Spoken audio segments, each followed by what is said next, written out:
thank you at home for joining us tonight for a very special Narrative Live.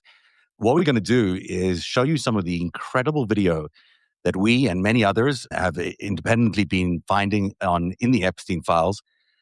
Most of these videos have not been aired elsewhere, I believe. These are all brand new videos no one has seen before in the public sense. Of course, prosecutors have seen it before, defense attorneys have seen it before, maybe even courts have seen it before. But this is the first time that you and I are going to get a chance to look at these. So we'll be doing a series of these. Sorry, what we have for you tonight includes a police evidence tour of Epstein's special housing unit, his solitary confinement, where he was when he was found dead, or allegedly found dead, I should maybe say. It's an incredible tour inside the MCC's special housing unit. It really is a remarkable place. I've never seen it like this because this is done for evidentiary reasons. It's a police tour, real evidence from the files. So we're going to be taking a look at those.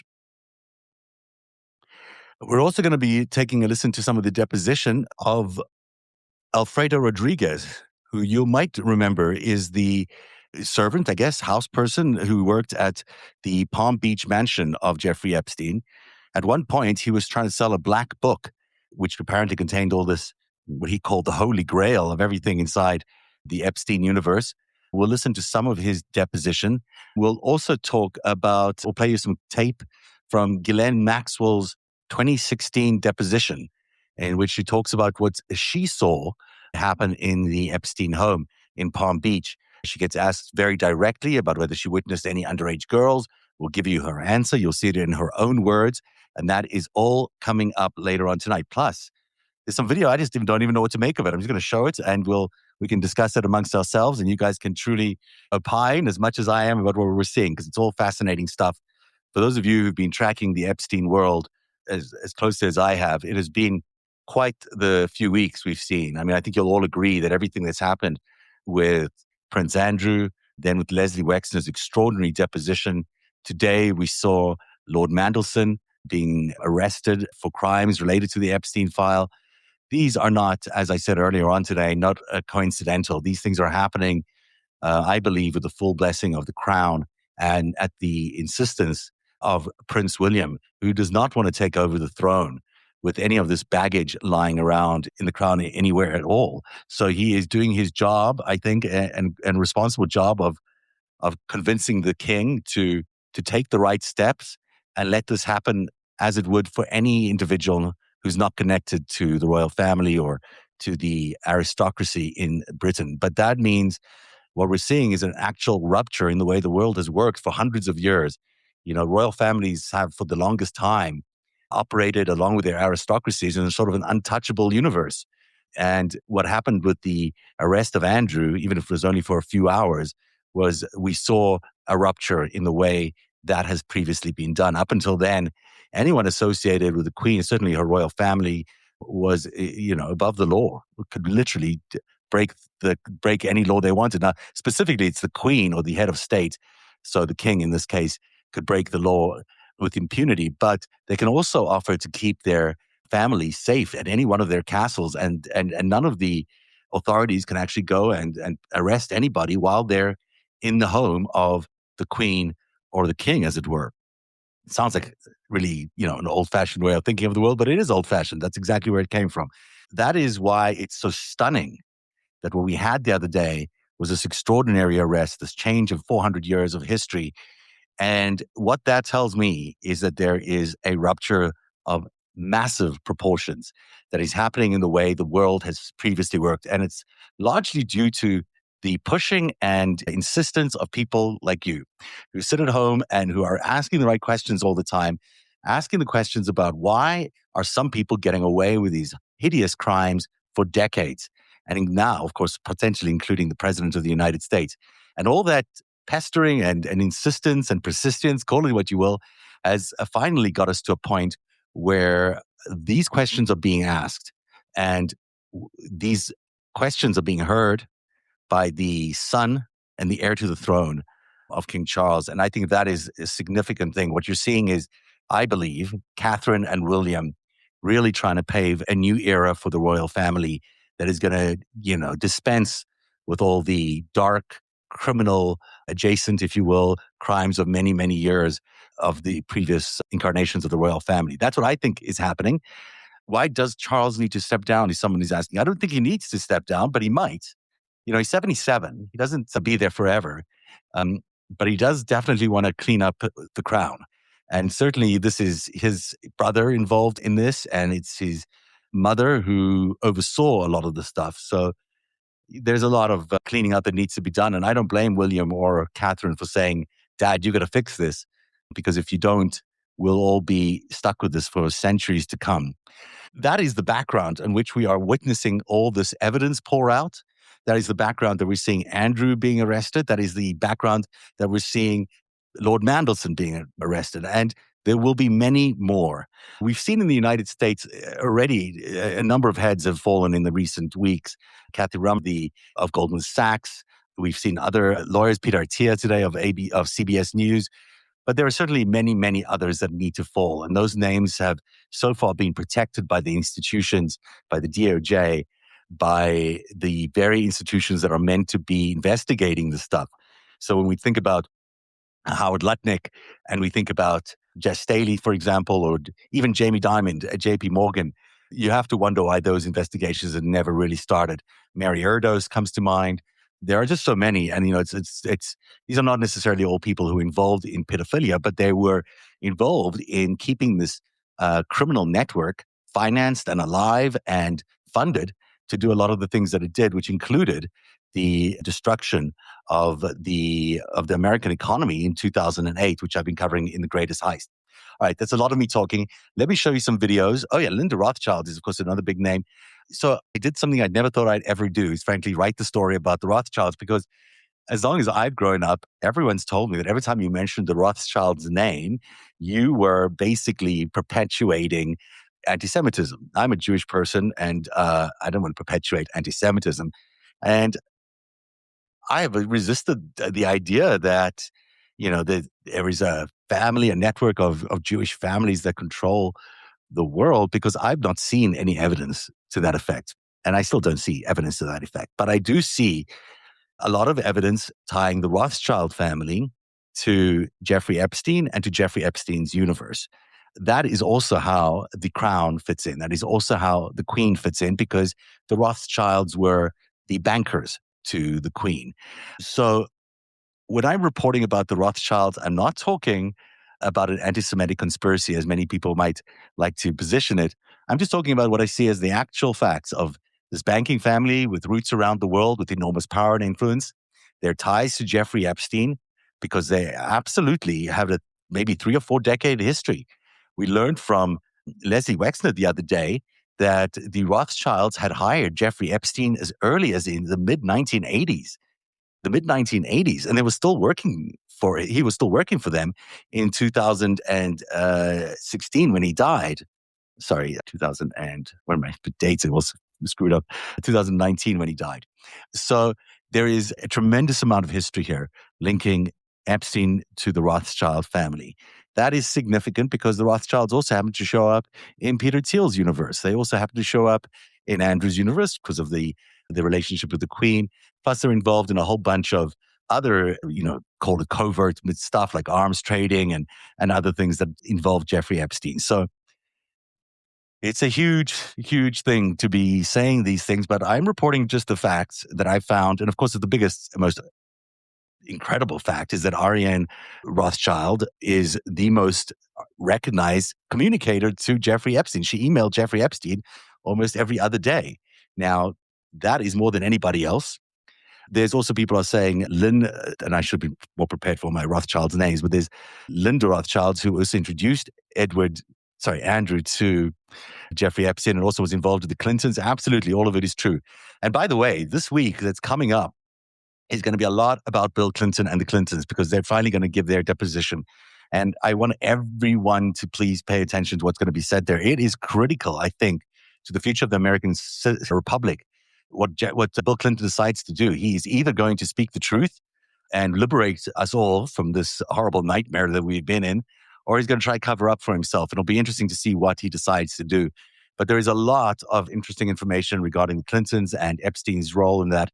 I have a lot of that I've never released from my interviews with Steve Hoffenberg when he was still alive, and I'll have those for you later this week. I promise. I'm going to bring you some of those exclusive moments where Hoffenberg explained to me exactly what Jeffrey Epstein was doing with the Clintons, how he was doing it, and it's really, really interesting stuff. But that's all coming up later this week. There's a lot going on here. And I think someone's just saying in the chats here, let the sun shine in. Indeed, this is the most important thing. I think the crown is letting happen right now.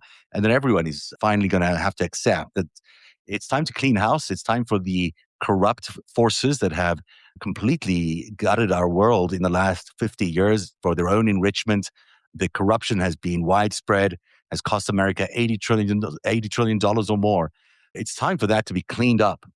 And the sooner everybody realizes that, especially our representatives, the quicker it's going to be, because it seems like a waste of time that we're all spending our time, especially the GOP, covering up for this man when it's so evident that Donald Trump was involved with the Epstein network, that it's so evident that he was involved in criminal activity involving possibly children, possibly even murder children. We just don't know because we've never had a full investigation and because he thinks he's above the law, which, is part of the point that I think Charles is trying to make. No one is above the law, not even his own brother. And if there is no more subtle message to the president of the United States, that includes him too. All right, so let's look at these various different videos. First up, these are from the Epstein files. Some of you have sent me messages in the last few weeks saying, you've got to change the suffix of all these things and then it'll show up as an MP4. It's not as easy as all that, but some people have been very successful at extracting it. I have not been too successful personally doing it, but I certainly have a lot of videos now that people have sent or that AI has been able to unlock for me, and it's all just fascinating. It's for someone who's quite into this stuff. It's really fascinating. I'm going to begin by showing you the evidence from the Epstein files, which takes us through the special housing unit, which is where Jeffrey Epstein was found dead. The SHU, it's called, the CHU, is a solitary confinement in the federal and state prison system. Inmates are isolated in a small cell, typically 6 or 9 or 8 by 10 feet, for most of the day, almost 24 hours a day, under fluorescent lights, which sounds just horrible, with minimal eye contact, or human contact, I should say. Let's take a look at inside the SHU. What you're seeing is the sort of the shower area, the toilet area. It's not a great looking place. The MCC is known for being quite a awful place. Really, many people have called it hell. I've spoken to people who've been inmates there who describe it as the worst place in humanity. I think it's been shut down because it's the worst place, like it's possibly imagine yourself living in. It's here that Jeffrey Epstein was found dead, under unusual circumstances. You remember a few weeks before his death, he was found injured in his cell with marks around his neck. He had originally told his cellmates, told the guards that his cellmates had tried to kill him, but then he changed his story that he had tried to commit suicide. And then he went into psychological treatment for a couple of days in isolation here at the SHU. And then he was let out of that psychological treatment. And then we get to the August 9th and 10th nights, which we'll go to in a minute here. Now, this area here is very cleaned up from the point that we previously have recognized this area, which many of you have seen that surveillance video. Boy, it's a very tidied up place compared to what we saw in that one grainy camera that they had basically pointed over here. It's pretty stunning that only one camera was available during that whole period of time. And it's equally as stunning that there are basically complete camera failures on the night of his death, which is still to be it's impossible to actually explain the cascade of failures that happened on that night. It's just not possible. On August 8th, Epstein signed his last will and testament, which is an interesting thing to do. He was witnessed by 2 attorneys, gave a lot of his money to his girlfriend and also his 2 employees, Richard Kahn and Indike. He was described as being upbeat before that. And then SHU staff did not conduct what they should have done as he was waiting there for that period of time. 30-minute rounds after 10:40 p.m. on August the 9th. They were supposed to do these checks on him every 30 minutes. Those did not happen. Let's get up here because this is really interesting. So now we're getting into this is the actual imprisonment area behind these bars. You'll see us walking towards his cell. I've seen this video once, so we're looking at it together for the first time as we're wandering through here. That's the cell number, I believe. And this is not a pleasant place. This is not a place anyone would want to spend time there. It's very cleaned up as well, the way we're seeing it now. I'm told in the actual circumstance that was quite gross. Okay, so now we're going to step inside. I wish you could hear the officer, but he's just saying that we're going to go inside the cell. And this is it. This is the place where Jeffrey Epstein is said to have died. Toilet inside the actual cell itself. You might recognize it from the photos that we have seen, because it's here that all those garments and bedding, and there's a lot of it that was captured at the time of his death. Apparently he was strangled here, but nobody knows for sure if that's true, because of course he was taken out of the cell before any photographs were taken of him. There's no evidence that he died here. Just we know the FBI arrived maybe 8 hours later. And I think that's, someone's asking, what did he attach himself to? And I think that's one of the most important takeaways from this particular scene is inside here. And I'll move it back a little bit so you can get a better look. Maybe they'll show it to us again. But look at these beds. Now, you're meant to, if he has committed suicide, he would have connected himself with some bedding, I guess, if possible, to these bunk beds. But I don't see how you can do that. I mean, do you guys see any way that you could possibly hang yourself off these? I mean, there's that ladder. I mean, maybe that's 4 feet off the ground. I don't know if you'd be hanging yourself off anything like that unless you were forcefully, I don't know, lunging forward and trying to strangle yourself on purpose. It just seems really, really difficult to imagine anyone, maybe off the windows there, but I don't think that was ever mentioned. It was always these bunk beds. And inmates that I've spoken to have said to me, it's just impossible. It's not really possible for people to commit suicide there because it's designed for them not to commit suicide. I mean, he would not be the only person who would have attempted suicide in a place like this. So they would be very concerned about designing a place that was suicide proof. And that I think is evident in these. It just does not make sense that Epstein was able to commit suicide here. Murder is maybe a different thing, but it just seems too bizarre. Now, of course, the staff there is also really interesting because the two guards assigned to check on his cell, Tova Noel and Michael Thomas, fell asleep at their desk for about 3 hours and then later falsified their records. I mean, that is a catastrophic failure. Now, maybe it's common for guards to fall asleep. I don't know, but it seems like a catastrophic failure. If you have that going wrong, you have cameras going wrong, you have someone who's able to enter this shoe, someone able to enter his cell, someone able to commit suicide, to commit a murder or something else for him to commit suicide there. It seems very, very difficult to understand how all of that happened. Nearly all of the cameras in and around the shoe failed that night.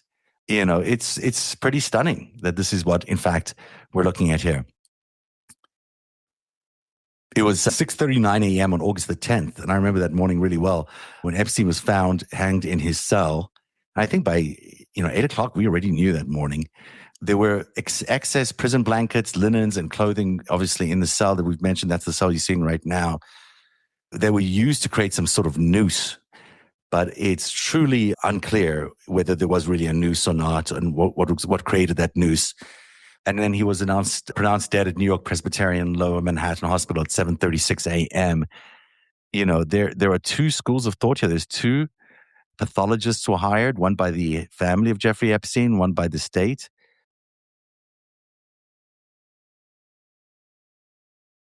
Now, Michael Baden, who questioned the findings, speaking for the family, citing fractures in Epstein's neck bones that he argued for more commonly associated with strangulation than suicide or hanging. Epstein's legal team said the evidence was far more consistent with murder than suicide. And I think all of us felt that if anything happened there, it was murder. Certainly that morning when I spoke to Stephen Hoffenberg and told him the news, he was convinced he was killed, and he was convinced that it was Donald Trump who had killed him. And his brother in these Epstein files also files a report to the FBI with pretty much the same feeling that that Donald Trump had killed his brother. And that's a remarkable thing. And we should do a full show and do this as a full segment, a full hour, and maybe Mark will join us. Maybe others can join us in terms of trying to understand exactly what happened that night. There's a lot of rumors Epstein is still alive, of course. We don't know if that's true or not. We can't speak to that. We can certainly speak to a lot of the questions around what happened in MCC. And this extraordinary video is really remarkable. And I'll post it in full below here because it's truly remarkable to think of how difficult it would be to operate a murder in there. And yet somehow that seems to have been what happened. And then equally, how would you hide all this evidence? How would you get people in and out? It just seems very, very, very difficult. But the actual location is just so interesting because we've seen it in so many different ways. And now to see it in this very clear video, this kind of real hellhole that Jeffrey Epstein, who had spent his entire life living a life of complete luxury, not his entire life, but a lot of his life, surrounded by the world's richest and most famous people, to find himself inside the shoe with, cockroaches running around, awful food, really dirty conditions, fluorescent lights day in and day out. And yet he was considered upbeat in the last few days before his death and was apparently cooperating with authorities, which I think is also really interesting, is that he was telling authorities names. He was giving information, which is why many people feel like is the reason he died. If you have any questions around what we're video is seeing here, please share them with me because I'll move on to the next one, but be happy to answer any of your questions.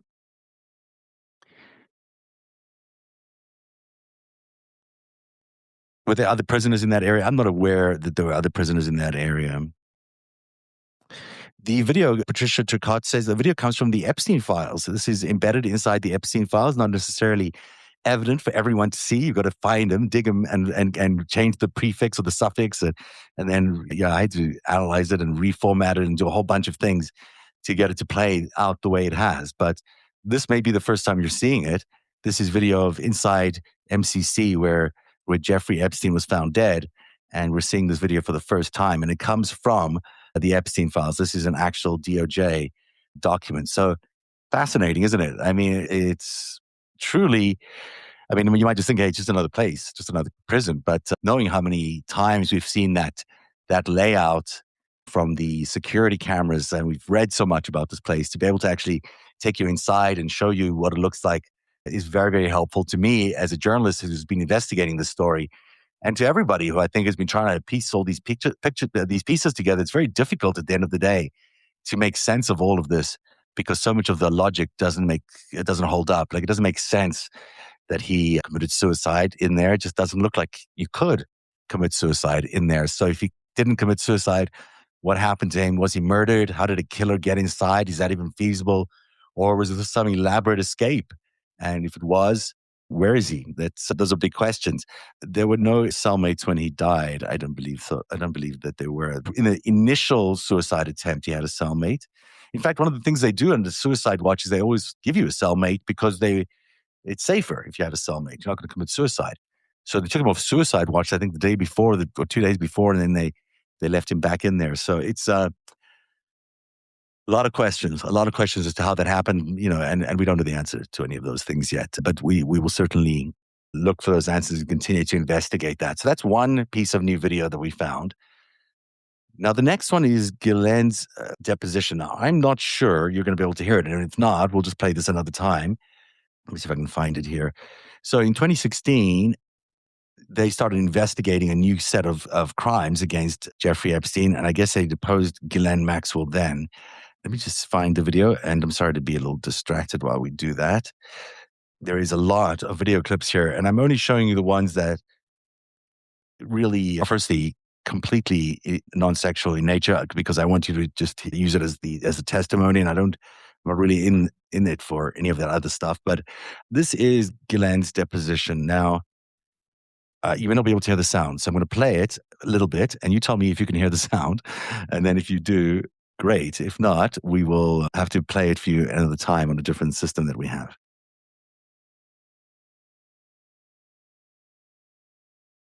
I'm guessing you can't hear the sound though.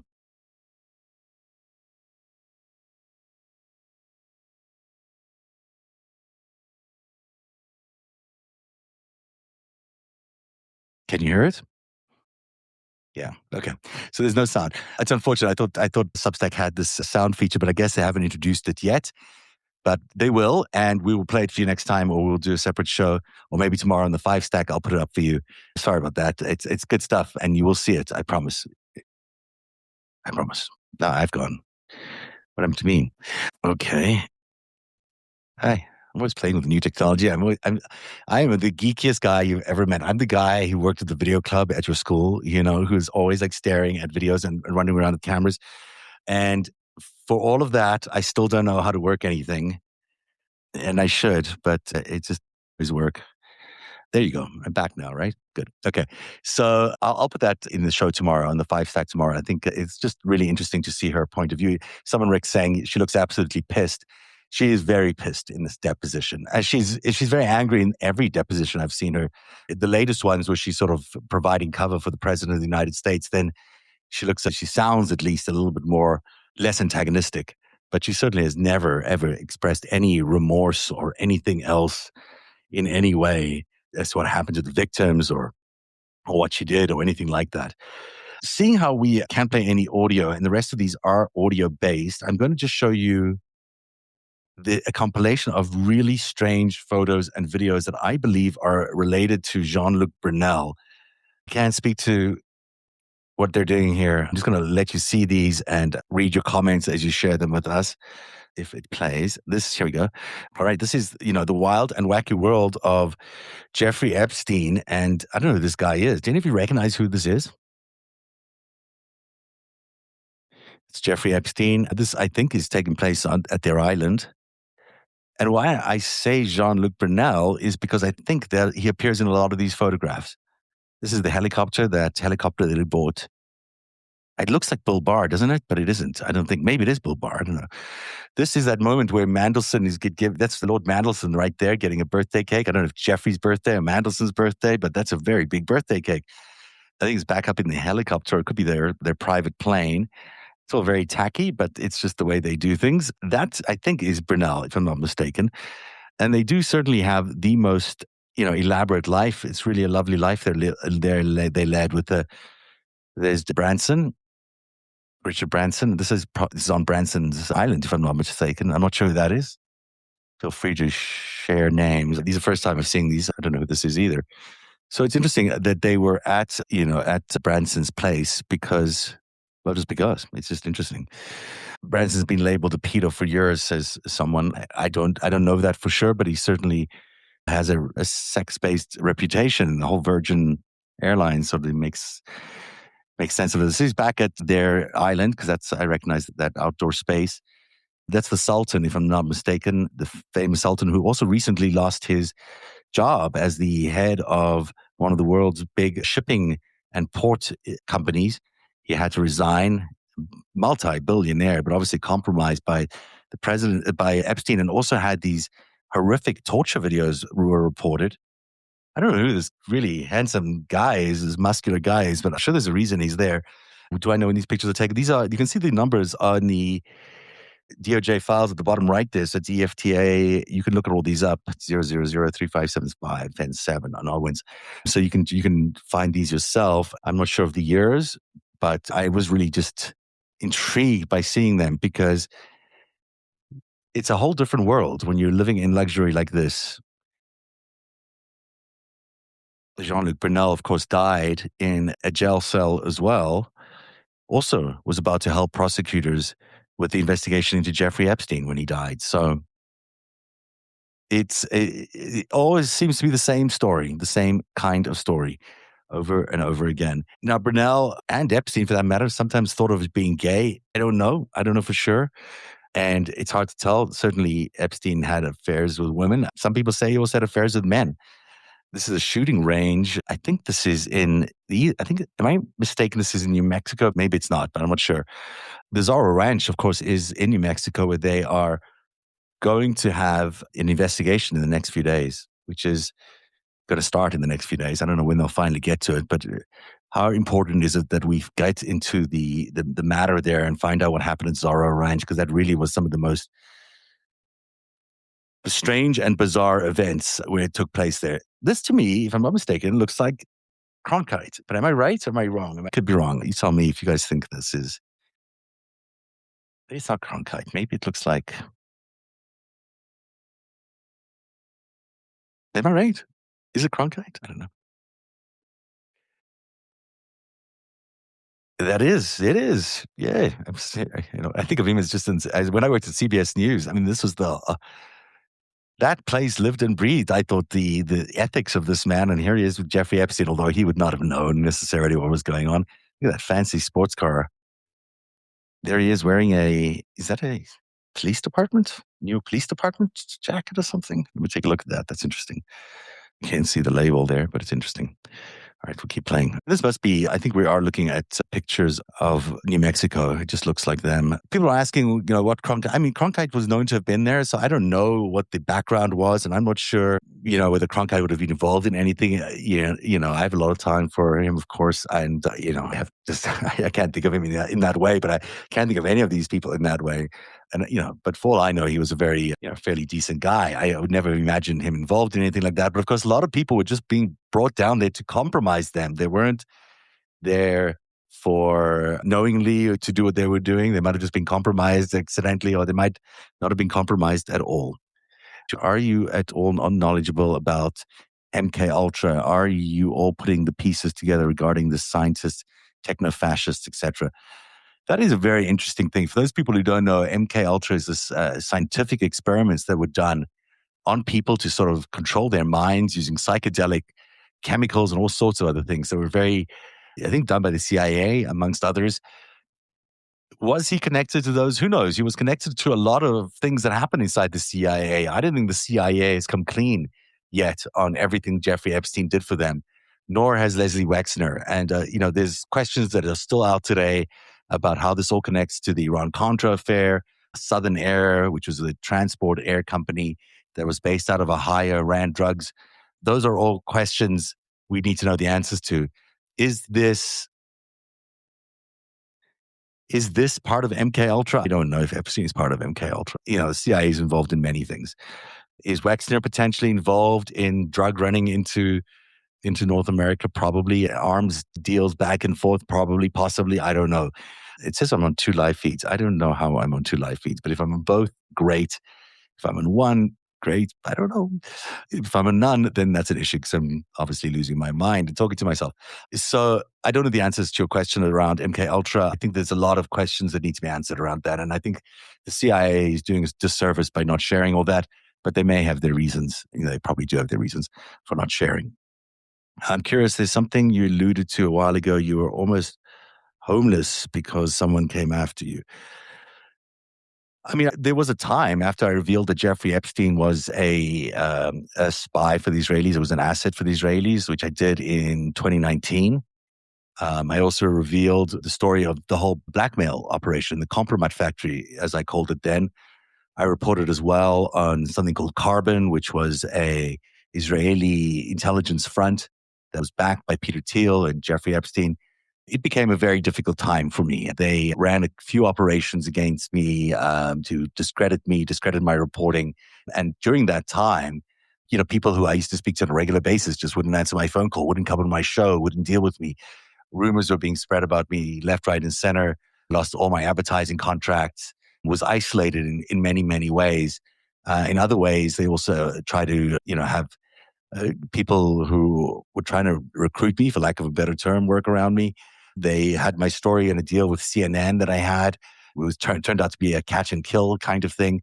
There's a lot that went on, and homeless might be a stretch because I have lots of friends and family, I think. But I did lose a lot. I'm glad that I'm back from that, and I'm glad to have all of your support here on Narrative.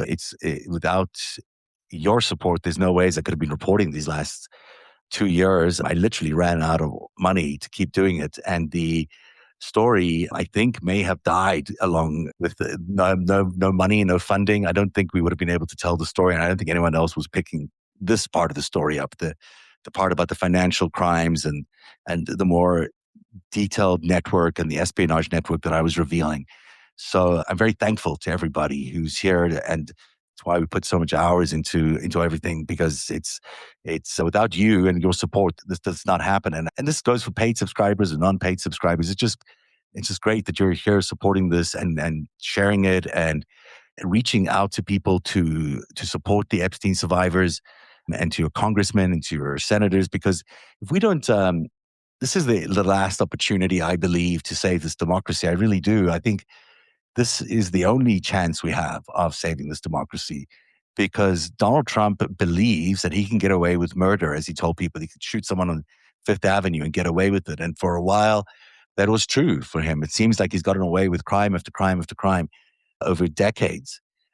This is changing now. I think this is changing. I think people are realizing that with the arrest of Andrew, Lord Mandelson, all these details that keep coming out, the evidence from the files themselves are painting a very different picture of Donald Trump than people thought possible. Are they going to cadaver search the Ranch? I know they're doing a big search. They've raised a lot of money or are applying a lot of money to it. I don't know if they're going to do a cadaver search. This is a long time ago in these. That's another story we actually broke here from the Epstein files a couple of weeks ago. Was this discovery of evidence from someone who worked at the Epstein Zara Ranch who claimed that two bodies had been buried there, two Eastern European. It felt like young women who were brought there were buried there. But this was a long time ago in that kind of environment in the desert. We just don't know what's visible now. Things could have been moved around. There's been a lot of excavation. We just don't know. But it's not impossible to imagine how young girls in these kinds of settings where there's violent sex and there's rape and there's all these terrible things happening, anything could happen, of course. Do you think Maxwell will go back to a real prison and Trump, will there be enough to put him behind bars?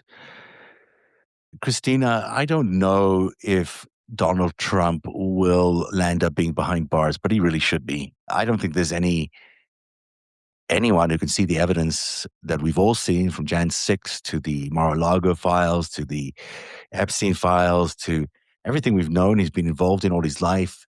He clearly is a very protected person, but has he committed crimes? Well, almost without doubt. Do I think Maxwell will go back to a real prison? I think she will go back to a real prison. It'll be a real mistake if they pardon her, and it'll be a real mistake to in any way entertain her weird notions that she is so powerful that she can change her story just to let Donald Trump give her a pardon or to let the Clintons off or whatever it is. The arrogance of Ghislaine Maxwell, as you could have seen through this video clip I was going to play, but I'll play it tomorrow, is quite astonishing. There's no remorse there at all. There is no guilt. There's nothing for anything that they've done. She's just vindictive and upset about the whole thing, that she's being inconvenienced. And I think that's just evident in the way she's handling all of this. Not once has she come forward and said, we did some terrible things. I'm really sorry. We should never have done those. Here are some names. All she's done is try to trade the truth to get out of prison, to get more comfortable conditions, to have all this access to this Club Feds resort that she's at. Just it's awful. It's awful that that's happening. Is Wexner Jewish mafia and Mossad? Well, Wexner is Jewish. And is he Jewish mafia? The Jewish mafia is kind of an interesting thing. It's kind of a misnomer in a sense. I think that there is, like the Italian mafia, there are certain families that are involved in the Italian mob. Most are not. The Israeli-Russian mafia is what I like to call them. I think is the mafia you're talking about. It sort of arrived in Brooklyn in the 80s and have since mushroomed quite dramatically. They've sort of taken over the entire organized criminal circuit around North America. And yeah, Wexner was involved with the Bronfmans in the bootlegging era, whenever that was. He was reputed to have run a lot of illicit through his delivery vehicles for L Trade or L Brand, and Victoria's Secret, of course. He's also associated with a couple of refuse removal companies in Ohio. He's largely considered a very protected man in Ohio, and he absolutely has ties to organized crime. Now, many people have suggested that he's part of this other organization, that there's this sort of like secret Jewish mafia thing. I've not seen that. I've seen, he has Jewish friends. He's certainly involved in all sorts of mobby kind of things. He's obviously done some things that have made him a very rich man, but is there, I don't know. I've heard of Mega. I've heard people talk about it. I've not seen it. I will not ask Whitney Webb. No, I will not ask Whitney Webb anything. Let me see what else is here. Epstein was more likely connected to COINTELPRO than MK Ultra. I'm not sure what that means. That's why I'm curious. It's all connected still. What's going on in the immigrants' camps? Are they using the detainees for their experiments?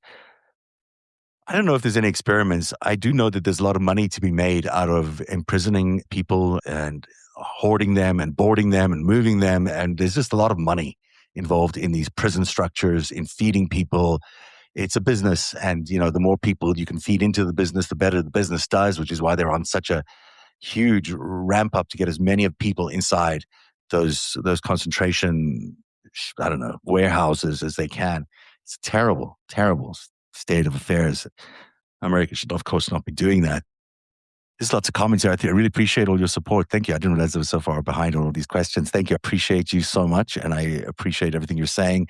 Just been doing what I've been doing. It hasn't felt very different. I just keep doing it because it's what I do. I'm a journalist and I'll keep doing it likely till the end of my life. Is this the real GM in prison?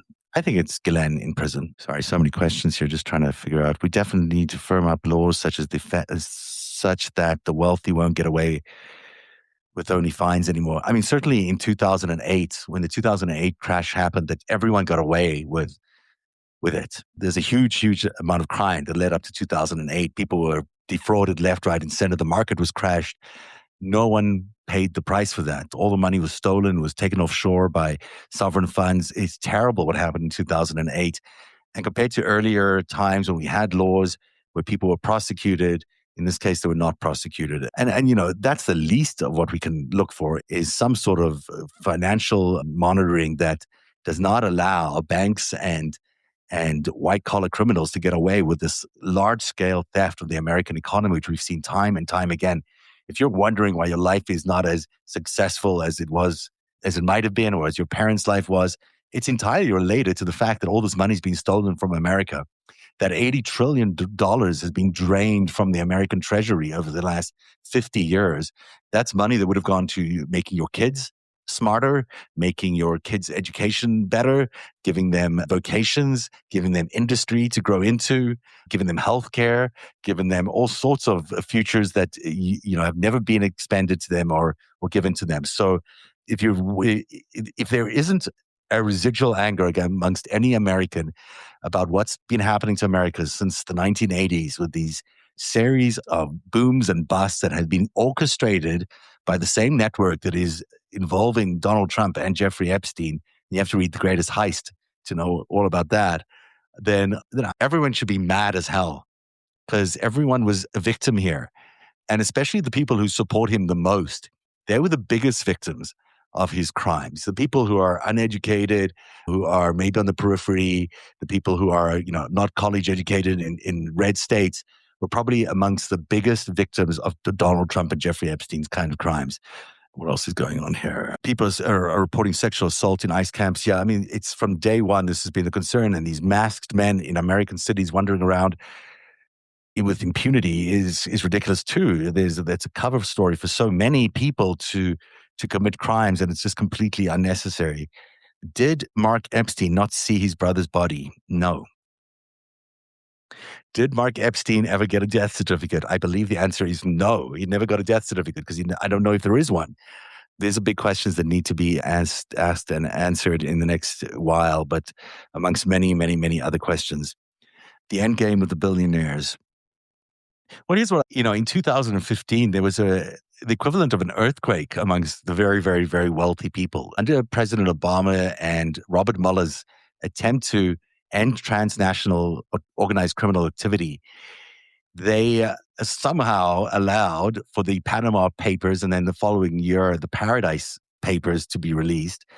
These were offshore registries of all the rich and powerful people's offshore holdings, whether they were in the Bahamas or Jersey or wherever else they have them. This is what's a place in Cyprus. There's another place next to Cyprus. It'll come to me.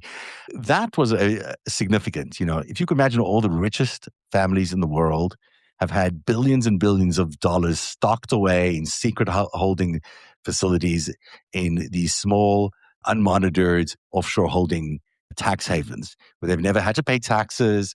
They've just held their money, getting richer and richer every year, maybe putting more money in there. I think that was a very Cayman Islands, someone just added here. That is one of those very significant moments that we tend to overlook, but it's incredibly significant in terms of you think of who would benefit the most from controlling the Department of Justice, who would have benefited the most from, damaging America, from being so anti-Obama, from disrupting the Department of Justice. And then you look at all the players involved in electing Donald Trump, whether it's um, the Saudis or the Russians or the Rothschilds. They're all in the Panama Papers and Paradise Papers as significant offshore holding people. So I'm not saying I know for sure that's the mechanism. I know that a lot of the wealth stolen out of 2008 went into those offshore holdings, and a lot of the people who own those offshore holdings would not want to be in a position where they would have to pay taxes or anything like that. So that's why you get, that's, I think, what may have been a real moment for the very rich and powerful, the billionaires. They may have thought, along with the idea that Epstein seeded with the Russian government, that crypto was a real possible future mechanism to run the world economy and that the Russians could lead it. A very significant thing that Epstein was involved in, that in the start of crypto with the Russians. So yeah, might be some of the end game. The end game is crypto, by the way. The end game is to absolutely weaken the American economy, especially the US dollar, allow the Chinese to gain dominance in terms of a currency or some neutral currency, and then you rob America basically of its treasury in exchange for crypto, which would then be, of course, immediately devalued, which I think is basically what's happened in a number of countries like Argentina and Venezuela. I'm going to end it now because it's been a long time. It's been an hour. And I'm sure you've got other things to do. Wasn't Robert Maxwell a double agent for Russia and Israel? He was indeed a KGB agent and a Israeli agent. I will say agent for both. I would think he worked for Mossad. I have listened to Lisa in Voltang interviews George Tonks. I've read about George Tonks. What an awful story. What an awful story. Everyone wants to know when they can do. I haven't even finished The Greatest Heist because we've been so focused on book 2. I haven't had a chance to write up the last couple of chapters, which is the closing events. And because there's been so much happening from the Epstein files, featuring a huge amount of information about what happened in 2008. We finally found real proof that 2008 and liquid funding was a big part of how 2008 crashed and how the billionaires were able to save their money in that network. So there's a couple of really important things that have to land in the next couple of chapters that explain to you how much money Epstein and Trump and Wexner walked away with out of liquid funding. And I'm sure that network includes our current Commerce Secretary. For those of you who don't know what The Greatest Heist is, it's a series I've been doing. It's based on my, now 7-year investigation into Epstein. A lot of it came from my time spent with Stephen Hoffenberg, who went to prison for 18 years for Jeffrey Epstein's crimes. Steve's a remarkable guy, was a remarkable guy who I believe genuinely wanted to make good in the world and reveal the truth about what happened. He and I spent hours and hours together, and a lot of that is virtually on phone or on Zoom and stuff like that. I did meet him once for his birthday, as it turns out, for a film shoot. And it's The Greatest Heist is the story about how Donald Trump and Jeffrey Epstein performed the biggest crime in world history, attacking the American economy repeatedly, using Russia and other forces to help them do it, or vice versa. Russia used Epstein and Trump as their agents, as their assets, to attack America's capitalist system from within and destroy it. And the evidence is in 1987 and every crash that followed afterwards, we can see again and again and again how the system was collapsed, how people made money on the way up. They made money when it was sold. They sold all the assets at pennies on the dollar to sovereign funds who landed up now having a lot of America's value. And at the same time, every time Donald Trump went bankrupt, he would somehow bounce back and become a billionaire again, inexplicably, thanks to the Russian help or Epstein's help or whomever's help.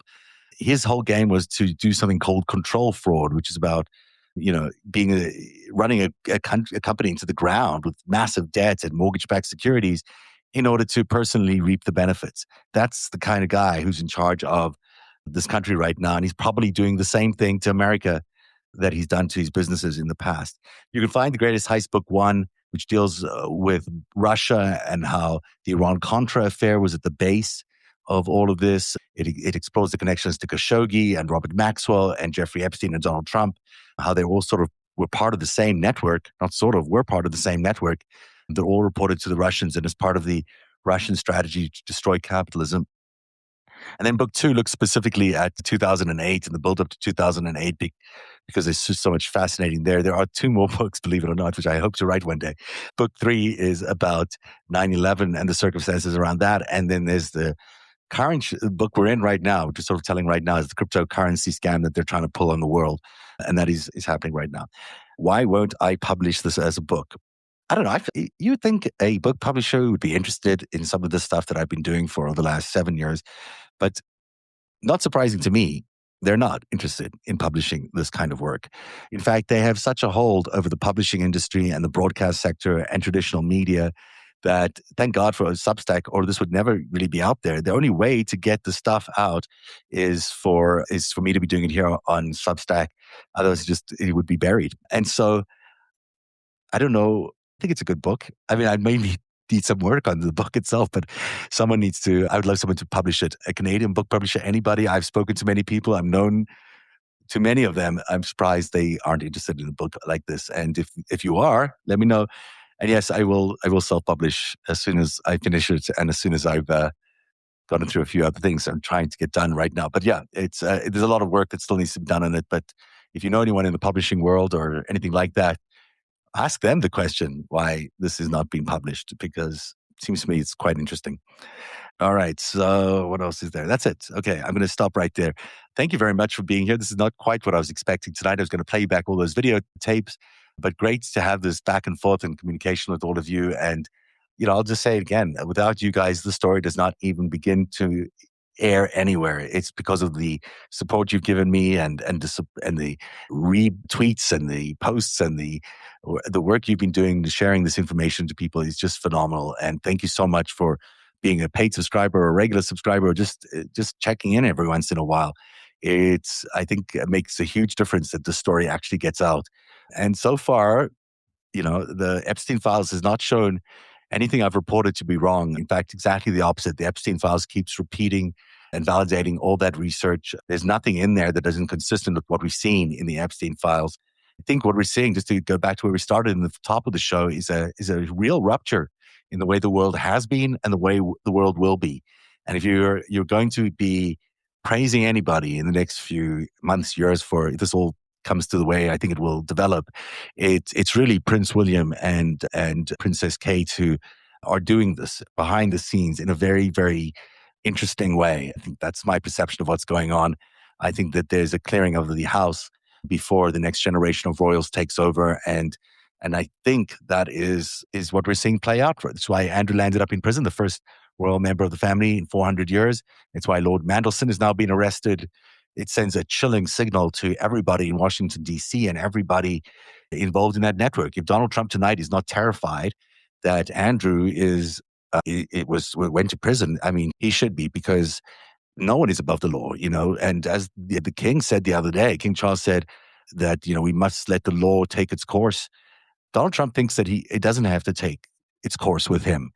He's wrong. And the king is saying that. The arrest of Andrew is saying that. Lord Mandelson's arrest and charging today, they all say it. Tomorrow during the State of the Union, do me a favor, do yourself a favor. Make sure Epstein is trending. It should be the number one trending topic on every social media tomorrow. Just go for it throughout the entire State of the Union. He is going to go back and look at all those results, and I'm sure they'll have thousands of bots pushing every other trend you can imagine. But we should make sure Epstein remains the number one topic trending tomorrow on all social media. We'll be here live with live coverage of the State of the Union and a pre and post show. Although I can't really stand listening to him, we'll bring you the whole speech live. And we look forward to having you with us. So please join us then. Thanks for this 2-in-1 show. Sorry about the broken link, but we'll connect those two together and make them into one show. I guess tomorrow in the 5 stack, I'll play the Ghislaine Maxwell deposition, at least a few minutes of it. And then on Wednesday night, we can do something else. Or we'll go back through some more of this evidence that we've amassed, the video and photographic evidence from the Epstein files.